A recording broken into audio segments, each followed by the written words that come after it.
नमस्कार, मी प्रिया पुन्हा एकदा तुमचं स्वागत करते नवीन अशा व्हिडिओमध्ये। तर आजच्या व्हिडिओमध्ये आपण बॅक पार्ट बघणार आहोत, तोही मटका गळासोबत।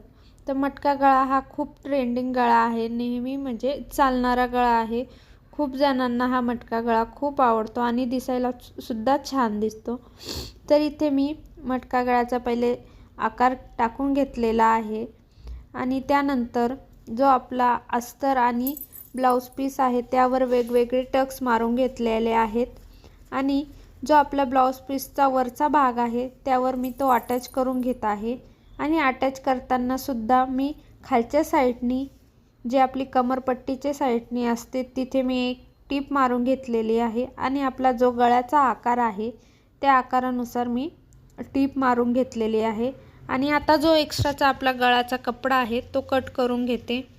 कट करताना थोडासा एक्स्ट्रा कपडा ठेवायचा आहे जेणेकरून छान अशी फिनिशिंग येते किंवा आपला गळाही कुठे कट करताना कट होत नाही। आणि अशा प्रकारे आपण तो उलटवून घेणार आहोत।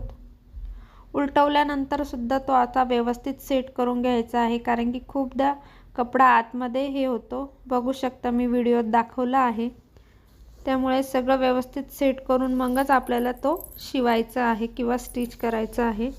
तर मी पहिले कमरपट्टीच्या साइडने स्टिच करून घेते आणि स्टिच करताना जो आपला अस्तरचा कपडा आहे तो वरती नाही आला पाहिजे, या पद्धतीने आपण ते करणार आहोत। म्हणजे छान अशी फिनिशिंग येते आणि ब्लाउज सुद्धा दिसायला छान दिसतं। आता मी गळ्याच्या साइडने सुद्धा त्याच पद्धतीने गळा सेट करून मग एक टीप टाकून देणार आहे। तर इथे मी नॉट अटॅच करते। जर आपल्याला अंडरग्राउंड नॉट हवी असेल तर आपण तशी सुद्धा अटॅच करू शकतो।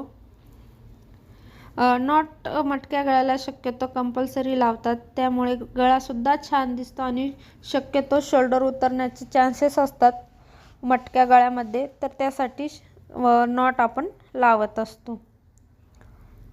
गळा सुद्धा शिवताना पहिले व्यवस्थित कपडा सेट करून घ्यायचा आहे, त्यानंतरच स्टिच करायचा। आणि इथे सुद्धा आपल्याला अस्तरचा कपडा वरती आला नाही पाहिजे याची काळजी घ्यायची आहे। नॉट लावताना आपण 2.5 किंवा 3 इंचावरती आपण लावत असतो, तर जास्त हाईट असेल तर आपण 3 इंच घेऊ शकतो, शक्यतो 2.5च छान असे किंवा परफेक्ट आहे। तर या पद्धतीने आपला खूप सोप्या आणि साध्या पद्धतीमध्ये आपण ही मटका गळा स्टिच केला आहे। बघू शकता खूप कमी वेळेमध्ये हा आपण तयार करू शकतो या पद्धतीने। आता इथे मी जो आपला बाजूची स्टिच आहे तिथे व्यवस्थितपणे स्टिच करून घ्यायचे, जेणेकरून आपला जो एक्स्ट्राचा कपडा आहे तो आपण कट करून घेऊ शकतो,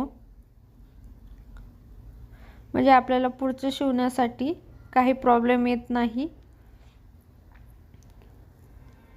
या पद्धतीने आपण खूप कमी वेळात आणि सोप्या पद्धतीने मटका गळा आपण तयार करू शकतो। यासाठी खूपसा असा आपला बराचसा टाइम वाचतो आणि खूप अशा कमी स्टेप आहेत। या पद्धतीने आपण गळा जर तयार करत असाल, यामध्ये आपण कोणताही गळा तयार करू शकतो, असं नाही की मटकाच गळा।